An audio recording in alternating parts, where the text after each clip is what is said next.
Another episode of the No1 podcast. I am your host, Coach Jake. How the hell are you guys? Hope you're doing good. Hit me up in the chat. What's up, Steph?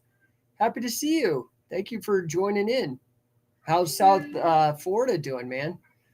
Must be a lot nicer and warmer than it is here in Colorado, man. We had a couple days ago, it was negative 12 when I woke up. David Nolan, what's up, my friend? Happy to see you. If you're out there, pardon me for my gross manners. If you're out there, Merry Christmas, Steph. If you guys are out there and you want to give a shout out or communicate, because I want to talk about when conspiracy theories become conspiracy facts. When a conspiracy theory becomes a conspiracy fact. Okay? Because it's seeming like the conspiracy theories are the way to go if you want to be right about things. And I'm not talking about the stupid conspiracy theories. I mean, I don't want to call it stupid. Never mind, I won't call it. Steph, cold front in effect. Yeah, I hear all the iguanas are dropping out of the trees down there in South Florida. Well, I hope you guys are okay. Yeah, hit me up in the chat, by the way, guys. What is your favorite conspiracy theory? Let's do this. I don't want to say favorite like it's cool, like X-Files. I'm saying which conspiracy theories, I'm going to say plural, do you believe are true? Now it looks like, given in light of recent events, all the JFK stuff about him having been done in by our own government, agents within our own government, seems more and more likely than the official Warren report, right? So there's one. We know that JFK, I mean, I think that's seems like it's patently true. They keep withholding the release of this data. It's like, dude, everybody involved with that is dead, but they don't want you to know. I mean, you can imagine this. They wouldn't want you to know that they're conspiring against you, right? So, I want to have you guys. I'm asking a couple questions. What conspiracies do you think are actually true, right? What's up, DJ Irako? Sorry if I'm mispronouncing that. Which conspiracies do you think are actually correct? And which conspiracies, if they are in fact true, what do we do about them? Okay? What do we do if it's true that the CIA offed the President of the United States, JFK, and probably his brother, sadly? Okay? So let's start. I like to always define a word before we start, right? So conspiracy, the word conspiracy, and I don't like just the definition. I like to do the etymological meaning, which is the history of the meaning of the word. Okay, so conspiracy, according to the online etymological dictionary, I love that freaking website.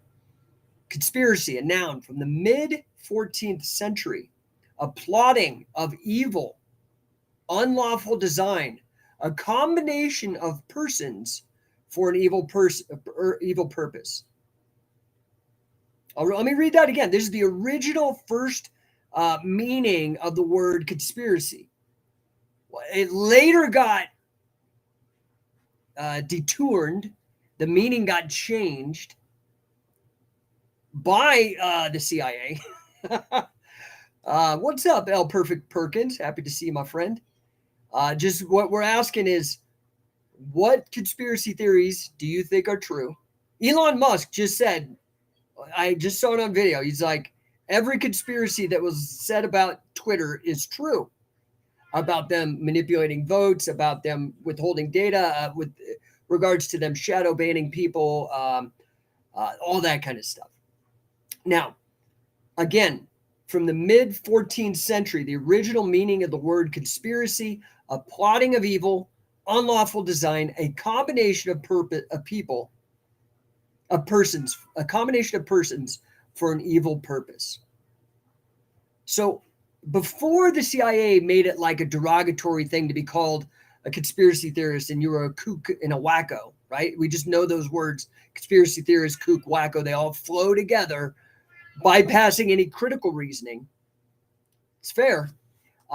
So do you believe that combinations of people gather together for evil purposes and do so secretly? Paul Garcia, what's up, brother? Happy to see you, man. Happy holidays to you. So my question is, we've got enough people on here. You know, are you guys afraid? I'm sitting here. This shit's gonna go onto YouTube, Twitter, LinkedIn, everything right now. So, and you're sitting there behind a username. Like, I don't know if you're afraid or not. Maybe you aren't. Maybe you just think it's stupid. I don't know. But I'm curious. Like, what conspiracy theories do you think are true? Okay. I believe there are a number of conspiracy theories, and some of them that I believe, I don't even know that anybody else, they're like original to me, at least as far as I know. There's other people that probably have come to similar conclusions based on looking at similar things as me, but I don't know.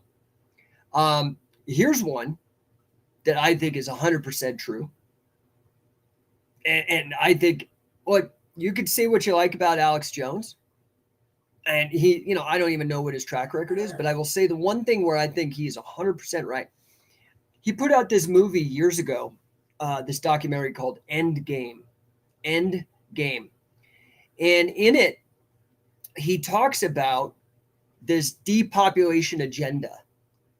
And I'm going to be honest with you, man. He could be wrong about so many things, but that I believe he is 100% correct on.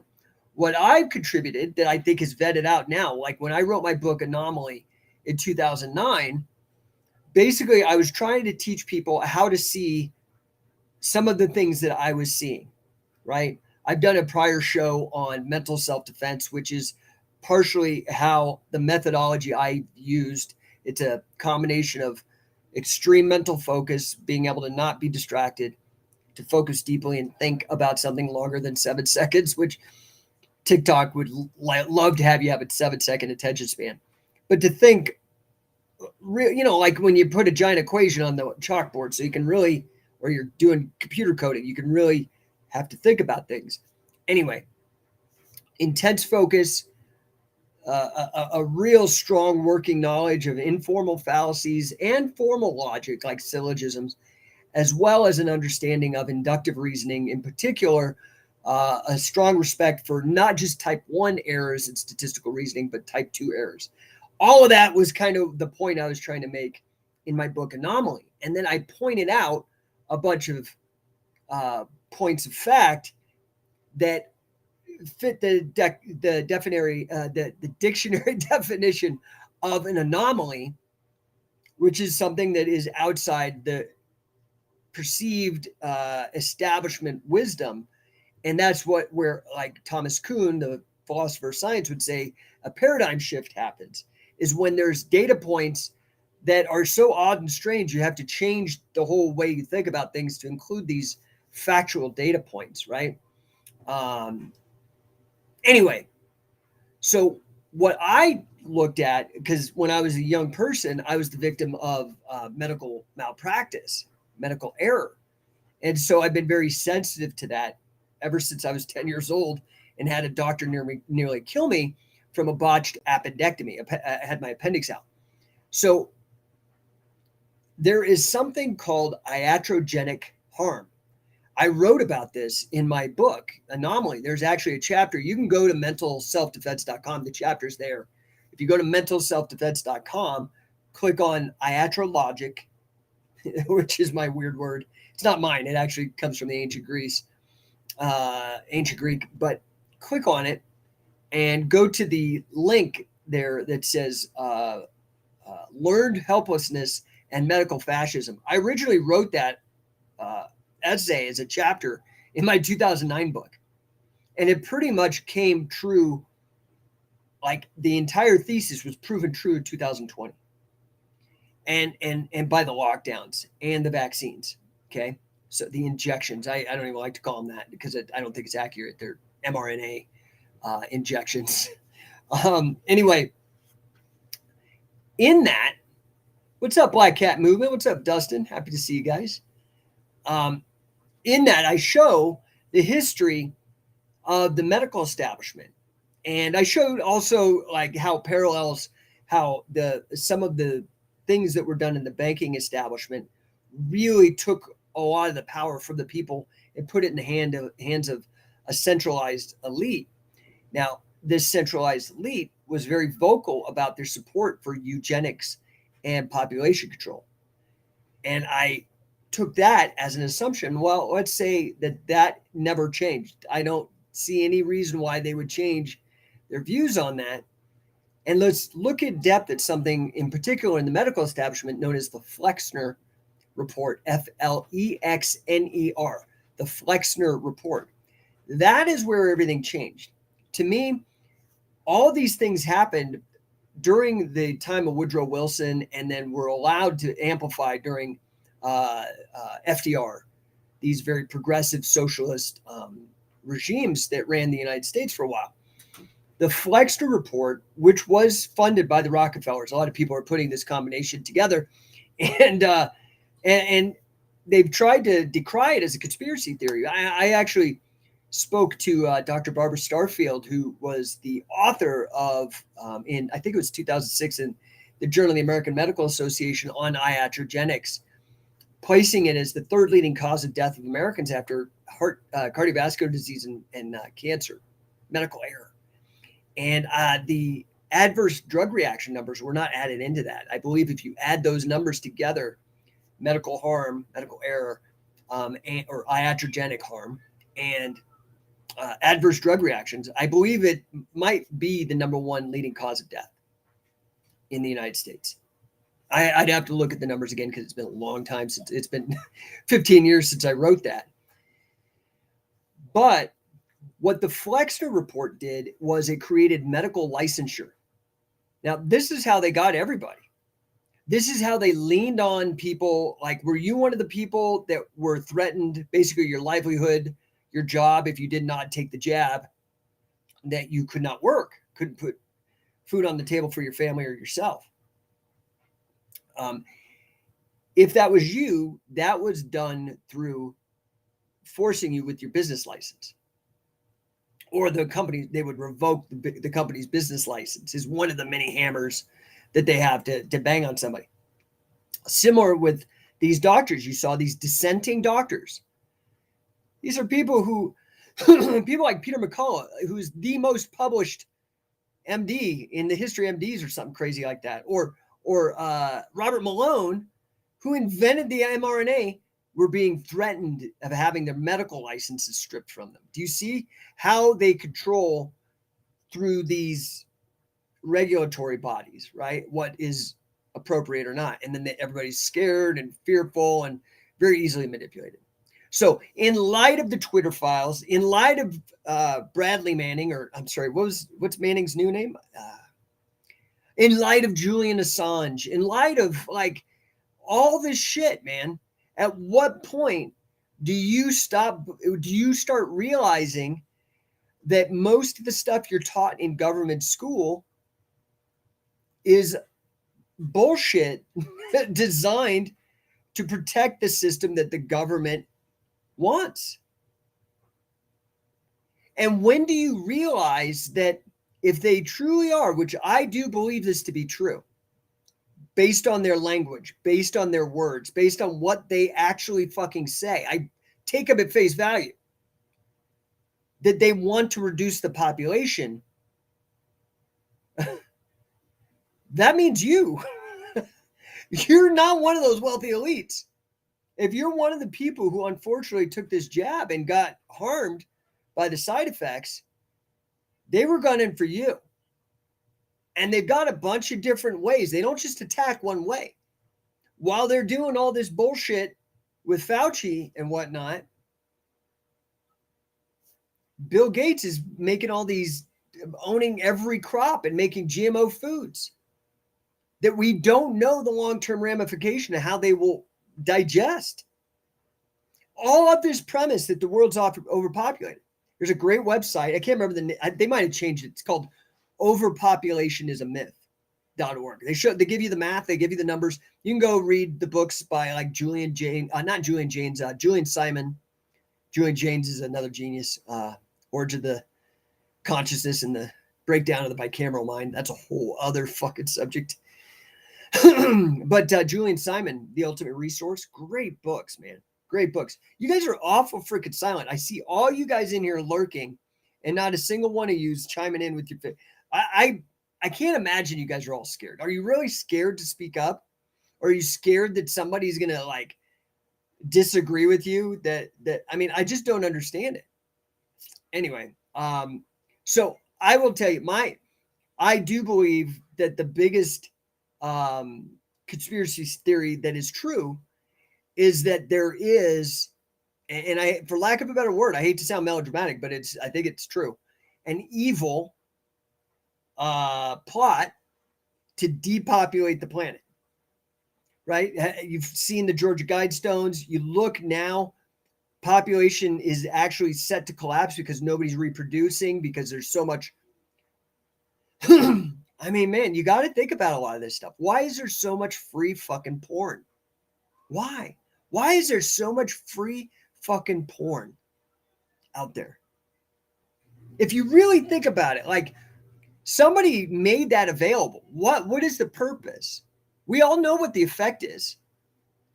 So Christopher Hinnett says, when you get time, can you explain, if you want, to get rid of the Fed? And if so, what should we do? Okay, so here's, I've been trying to get in on all these Twitter spaces. I've been enjoying Twitter spaces.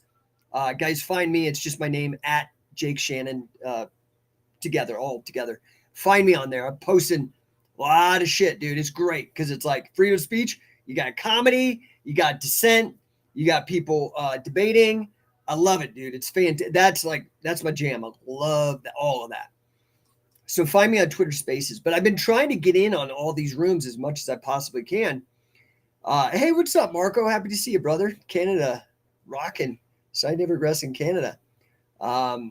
What's up, Johan? Johnny Cologne. Happy to see you, man. Black Cat Movement. So, and Christopher, I will get to the Federal Reserve in just a moment. But I've been trying to get into all these Twitter spaces because I want to actually address the second part of your question. You said, if so, what should we do? This to me applies across the board for any kind of conspiracy. And listen, dude, if you guys know me, I mean, I'm crazy. I literally try everything. Like, I would not ask you to do anything I haven't done. I don't do that in business. I don't do that in my grappling. So what I would suggest you guys do is, there is a brilliant guy. He has passed away. I had him on my radio show. If you go to No1 Ninja, I interviewed this guy ages ago. He was with the Albert Einstein Institute. He might have won Nobel Prizes for peace. The guy's name is Gene, like Gene, like short for Eugene. Gene Sharp, like a scissors or a pin. Gene Sharp. Go to Google, buy all his books, because what he shows you is how to non-violently resist. To me, that is the number one key. Okay? Well, there's two. One, you have to have the fucking courage to speak your mind.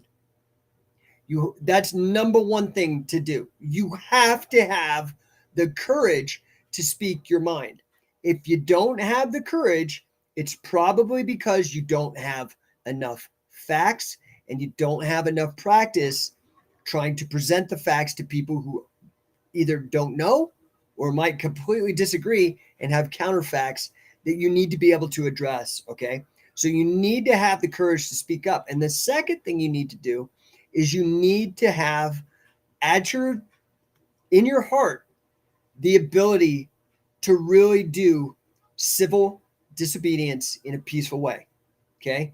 This is the path of Thoreau. Okay. The transcendentalist. Remember Thoreau? So he went to prison uh, for a tax protest because he didn't want to pay a tax that would go to fund a war because he was a pacifist. He wrote the book in there that would influence both Gandhi and Martin Luther King. These are guys who did the same strategy. Peaceful, nonviolent, civil disobedience. Okay? You have to do it. And you have to get as many people as you possibly can. That's the number one thing. All right, number one is having the courage to speak your mind and be able to argue well and know your facts.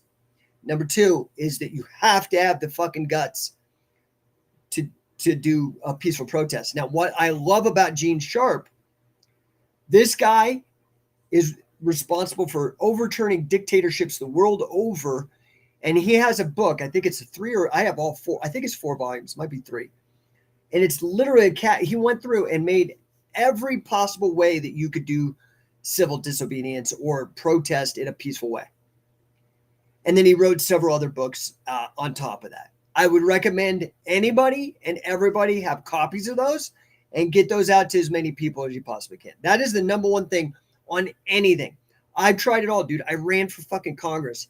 I ran a state political. I chaired a political party for an entire state. I had a talk radio show on the third oldest political talk radio station. I tried the political way, like through the channels.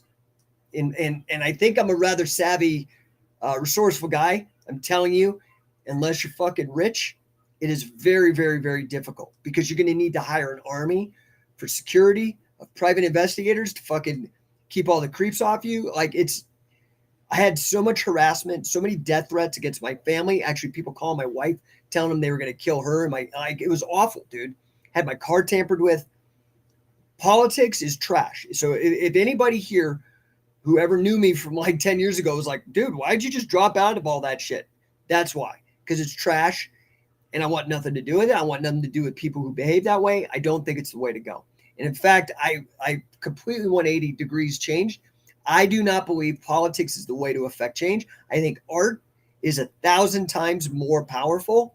Artists like writers, musicians, painters, filmmakers, I think they're 1,000 times more powerful than politicians. And this is why politicians kiss their ass so much, because that's why they've got Hollywood in their pocket, because it's very, very powerful. Okay. Puerto Rican rum, what's up? Salute. Happy to see you, sir. It's been a minute. So, Christopher, to your point, you said, can I explain? Here, let me just bring your question back up. What's up, Debbie Malenko? Happy to see you. When you get time, can you explain, if you want, how to get rid of the Fed? I'm not sure exactly if you're saying how or why we should. I will say this, that same time period that I was speaking about with regards to medical licensure and the Flexner report and how that eventually led to the lockdowns that we had 100 years later. A lot of this stuff was brought in from Bismarck's. Before the Weimar Republic, Bismarck ran things, and he was a mercantilist. He was basically a fascist. They didn't have that term back then. And there was a lot of government interference and things, and a lot of stuff was modeled directly after Bismarck's Bavaria. Okay. So the thing is the Federal Reserve was one of those things that was brought in, this idea of central banking.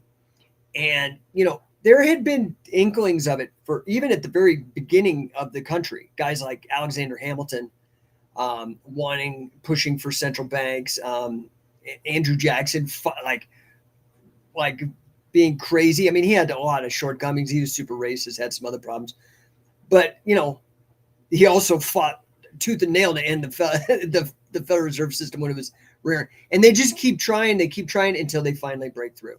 They play a long game. They play a real, multi-generational game to win.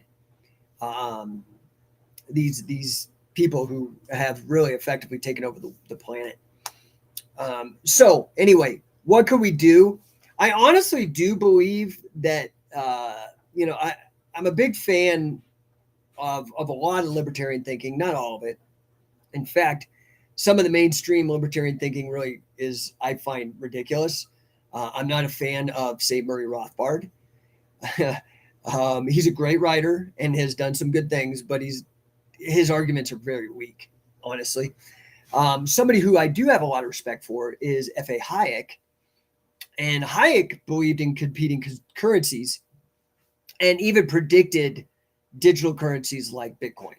So I do believe if that can be done right, that, hey, what's up, Nick?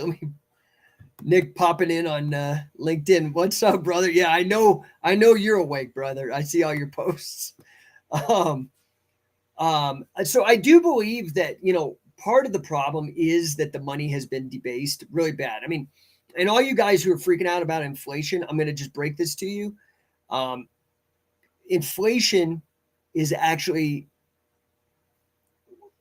deflation is really what you have to worry about and is what is coming.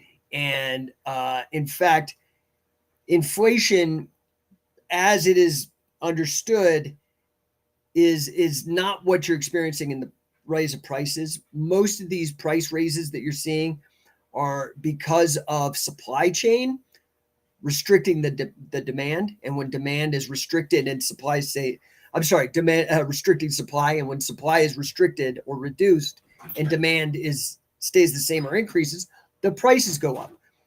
A level of price increase is not the standard definition of inflation as understood by economists. The standard definition of inflation as understood by economists is an increase in the supply of money. Now, yes, they did pump a lot, but I wrote a book in 2012 called Endonomics. I think you can go to the URL, it'll take you right to the Amazon page. You can get on Kindle, maybe even for free. Endonomics, Endonomics. What's up, Jay Espinoza? Happy to see you, dude. So the problem is people, and mostly this is because of Murray Rothbard. He did a great job getting the word out, and mostly through Ron Paul, and I love Ron Paul. And so a lot of people are wise to how inflation works, but their ideas are from like the 1980s, and so much has changed in finance and in economics since that time. And there is a really brilliant idea known as debt deflation. Okay, debt deflation. So if inflation is defined as an overall increase in the money supply, then deflation is defined as an overall decrease in the money supply. But how does the money supply shrink?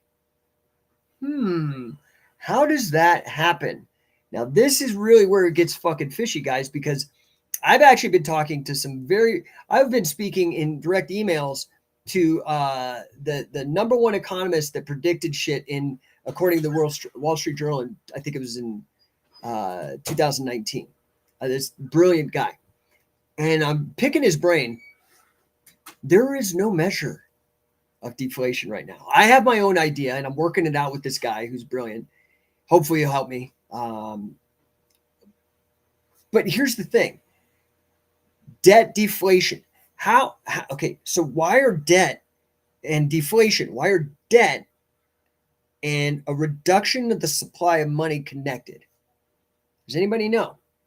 Now you can just type in debt deflation and there's dictionary definitions. Irving Fisher came up with the idea, and it's brilliant, and it's what happens. Okay, what's up, Jay Espinoza? He says, "Burn it."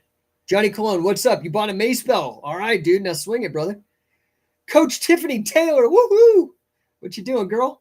So, Merry Christmas to you. Happy to see you. So we all think inflation is happening, but I'm telling you it's not. And I'm going to explain this to you, okay? Let's see. Nick Mershon says, let's govern more power to people. Dave Smith, Tulsi Gabbard. I love Tulsi Gabbard, dude. Totally, dude. Down with that. Christopher Hinnett says on Facebook, it seems some of the big companies realize how much power they have and seem to have raised prices on purpose. I know when I lived in Germany, the euro would go up or down 40 cents, depending on how many of us, how many troops we had. Seems like monopolies. Let me see what the rest of it says. Have a lot of power. Yeah. So, okay. So the Federal Reserve and central banking, which ultimately ends up at the Bank of International Settlements in Switzerland. That's the pinnacle of the Illuminati pyramid. Okay, I'm just joking, but they are the top. The bank of that's who does the special drawing rights. This is all made up money. If you don't understand this, it's all made up. They all make this money up, and then you guys all act like it's real and get stressed out about it. Okay. But let me finish debt deflation. So why are they put together, debt deflation, these two words? Debt, what's the connection with debt and deflation, or in other words, a reduction of the supply of money, which does create a reduction in prices. If you Google deflation, you'll see deflation's happening to Bitcoin, happening to housing prices, happening to commodities, deflation's happening, guys. You just never think about it because you've never been educated on it. Here's how you pull money out of the money supply. We all know how they add it. They add it through fractional reserve banking and purchasing treasuries, the central banks purchasing treasuries, debt, which is basically you and my income tax. It's all connected, and I'm happy to explain, but how do you pull money out? We know how you inflate money, how you inflate it. They just print it, basically. And they don't print it, actually. It's just electronic zeros that get added to bank balances, right? So how do they pull the money out? They pull the money out through all the bankruptcies. When a bankruptcy happens, that money is, so let's say that you take out a loan for $1 million and you can't pay on that loan. They just write that off. That's just written down. That money is just gone. That's how you pull defaults, bankruptcies. That's how you pull the money out. And so this is what I've been working on, is we know how M1 is typically the simplest measure of inflation. There's other ways they have the CPI, which is bullshit. But M1 is the traditional, respected, typically agreed upon, debated upon, agreed upon way to measure the money supply in the United States. Okay. There's no measure like that for deflation. So what I would argue is that we need to net M1 against every default, every write down, every bankruptcy. Then we'd actually see what the real thing is, because think about this. It's the banks themselves that inflate, right? The banks inflate. So why would they do something that's against their own best interest? You just have to think like there's a phrase in the Latin called cui bono. Cui bono. It's C-U-I, new word, B-O-N. Who benefits? It's a great analytical question to ask in terms of human affairs. Who benefits from inflation? Who benefits from deflation? Would you rather take out a loan for $1 million when $1 million buys a mansion, and then repay that $1 million after inflation when that $1 million only buys, like, let's say, a car? I mean, we've all seen this, right? Like, eggs are like $5 now. They used to be 50 cents for a dozen eggs. Who benefits? Does the bank benefit by being paid back with dollars worth less? Or would they be benefiting by putting people into debt and then having that debt become more onerous, right? It's actually a bit of a hard one, because sometimes that added debt, they could bankrupt it, right? And cause even more of a deflationary spiral. So there are a lot of conspiracies. Now, this is okay. So Christopher Hinnant really opened up this bag of worms, asking, what would you do? So I think, the biggest danger that we have right now is convenience. Having everything done electronically is actually going to be a problem. Because if they do convince people to get rid of cash, which is untraceable, you know, if they do that, everything you do will be tracked, logged. So look, right now, it might not be illegal to sneeze. I'm just making this up, and I'm just giving you an example. It could be anything, and we've seen this happen with the cancel culture. Things that were okay 10 years ago, you can fucking be in big trouble today because it changes. So I just want you to understand this. So let's say that there is a all this control and they could track everything. It might be fine now, but if sneezing becomes illegal and they see you're buying Kleenex or whatever, you get my point. They could retroactively, they have all the transactions. It's like the blockchain, like they'd have the transactions forever. Do you understand? So some of this stuff is a real problem. MD Tempest, what is up out on YouTube? How do you talk to a conspiracy theorist in 2023? Well, most people should probably apologize because most of them turned out to be right in the last 3 years. And then what's he say? Says, you tell him you were right about everything. Yeah, dude, 100%. We're on the same wavelength. Scientific Wrestling Canada says a true Ponzi scheme. Yeah, I mean, it is, dude. Like, if you understand the banking system and not only central banking, but this idea of fractional reserves, it's a joke. It is so fucked up. So here's how you get rid of it. Honestly, I do love the idea of Bitcoin, but your problem with Bitcoin is not Bitcoin itself. It's brilliant. It's got a really nice built-in algorithm to stop it from inflating. It's actually what a central bank should be. The problem is the legislators have now not made it a currency, but have made it an investment, and so now they tax it. Does that make sense? So any of the capital gains you make off of it, you lose, but you're actually only making capital gains because it's a hedge against inflation. It's totally fucked up. It's really fucked up. That would be the best way. But the problem is politics. And again, the politicians have all your data. They can blackmail you. They can bribe you. They can put you in jail. They can have you killed. If they'll kill the president, they'll fucking kill you. You're stupid if you think otherwise. So, again, you have to get smart and you have to work with people that you trust. So a lot of people, it's so funny that people look at the Freemasons as a conspiratorial group when it's so funny because all of the secret handshakes and the memorization of code and all this stuff that is, I'm a master Mason. I'm just telling you the facts. Like, those were all done in direct response to tyrannical behavior by powerful people, in this case, the Spanish Inquisition. You could, if you said that the sun was the center of the solar system, man, you could be fucking burned alive. Or have you seen all those crazy ass medieval torture devices during the Spanish Inquisition? I mean, this is the problem for people who don't study history. The history of humankind is largely the history of masters and slaves. And that's not nice, dude. Like, slaves are treated like fucking shit and they're killed and raped and tortured, and it's not good.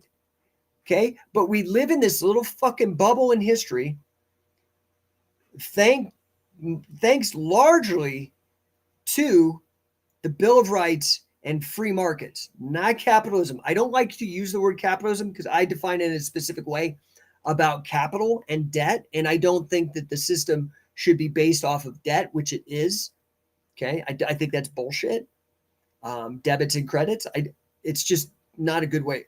I believe that it should be run off of trade, free trade, laissez-faire capitalism, not state capitalism, not the stuff we see today, corporatism. This is not the capitalism I'm talking about. Paulus Call says, My favorite precious metals are brass, copper, and lead. Yeah, I mean, and so there's other things you can do too. So I think, Christopher, to your point, and then I'll move on because I'm really going down the rabbit hole on money. But this is something I know about. I know a bit about. So your number one thing that's important. This is why I opened this whole fucking thing. Is you need to do social disobedience, civil disobedience, civil meaning polite, non-violent, a kind of disobedience that doesn't harm anybody. It just stops people from harming you. We need to do this. I mean, and look what they did to all the fucking truckers and stuff up in Canada. That's not appropriate. They were protesting. They did nothing wrong. They were saying, you know what? We're valuable. You're not treating us valuable. We're going to remove ourselves from society and see how you fucking like it. I don't see anything wrong with that. Not to the point where these poor people are having like harassment, having their banks closed, their accounts closed. But see, this is my point. To this convenience of fucking PayPal and all this. They just hired something like 80,000 new IRS agents in the United States. Why? It's not a nice organization, dude. So I don't know what to tell you guys. Like, I believe I've tried everything. I tried to get my hands dirty in the machinery of politics. I think what you need to do is you need to find your true friends who you trust. And I think you guys need to talk, and you need to talk openly, and you need to try to convince other people.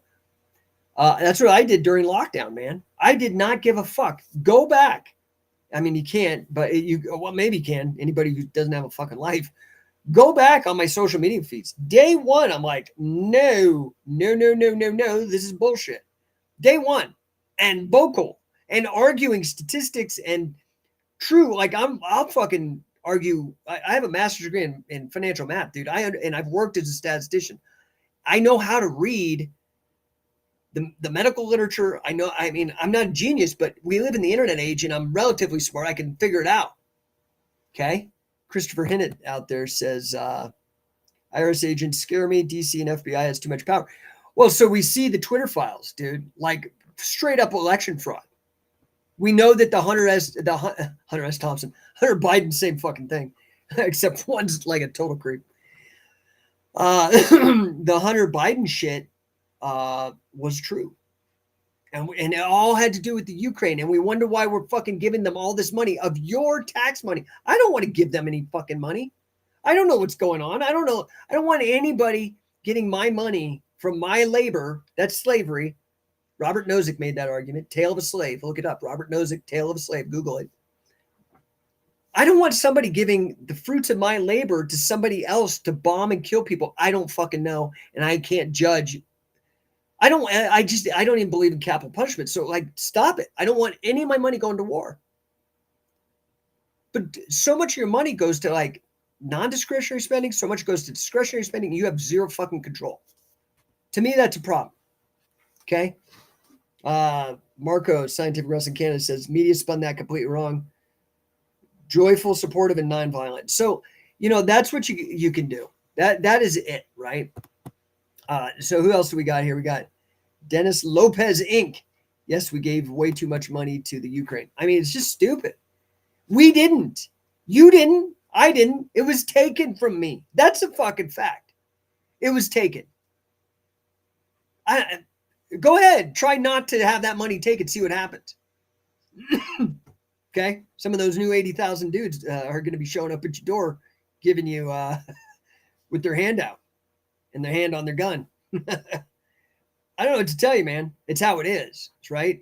So, for people that are peaceful, people that believe that consent is the overarching moral principle, right? And that people have the ability to make their own decisions, and that freedom and responsibility are the same thing, right? That like, if I go and I drive and operate a car while drinking, I'm responsible. Even though I may have been drinking and impaired, no fucking excuses. If I harm somebody, it's just really frustrating. And what's so frustrating to me is that we live in the information age. And so, the internet has been disseminating information for like 25, 30 years, something like that. Like it's been around prior to that, but I mean like widespread, like post Netscape. You know what I mean? Like I've been on the line forever, since Usenet. I was on before there was like pictures on the internet. I was there when it was all command prompts in the late, well, I guess it was very early 90s, 91, 92. I had a college roommate who was a mathematician, got me on there, and it was like, whoa, this is cool. Anyway, there's no excuse. We know. Like I said, we had Bradley Manning. What's Bradley Manning's new name now that after the sex change? I cannot remember because I want to give her that respect for what she did, because that was some fucking crazy ass tough shit. Julian Assange, like all these people what is going on. You live through the fucking lockdowns. We see all these people died suddenly from all these side effects and stuff. Okay. So you're completely naive to this fact. If you're like, don't think, again, let me give that definition of conspiracy again, from the mid 14th century. I think it's a great word. I think it's been ruined, co-opted, manipulated to mean something else. But like, a conspiracy is a plotting of evil, unlawful design. Who knows what that could be interpreted a million ways. A plotting of evil. Do you not think that there are people who plot to do evil things? A combination of persons combining a group of people put together for an evil purpose. Seems legit, dude. Sounds like to me, like maybe like the World Economic Forum. Sounds to me like, possibly the Trilateral Commission. Have you looked at these? These are actually real groups. Have you actually looked at them? Club of Rome, the Bilderbergers. Like, this is some of the stuff that it's a shame how Alex Jones has kind of gone down in flames, because there was a lot of stuff that he was talking about. And some people will be like, oh, man, he was controlled opposite. You don't know either. Like, the fact is that he brought up some good points. He had some other crazy shit about gay frogs. But, there might be something to that as well. There might be something to that. We know that testosterone levels have dropped so precipitously that I can't remember the exact, you can look this up, but basically it's something like a 60-year-old man in the 80s has more testosterone. A 60-year-old in the 1980s had more testosterone than a 20-year-old today. It's something like that. It's something crazy. And then again, why is there so much free porn? Right? Because you desensitize. Like, I'm just saying, like, if you think about like these people wanting depopulation, that's what I think is going on.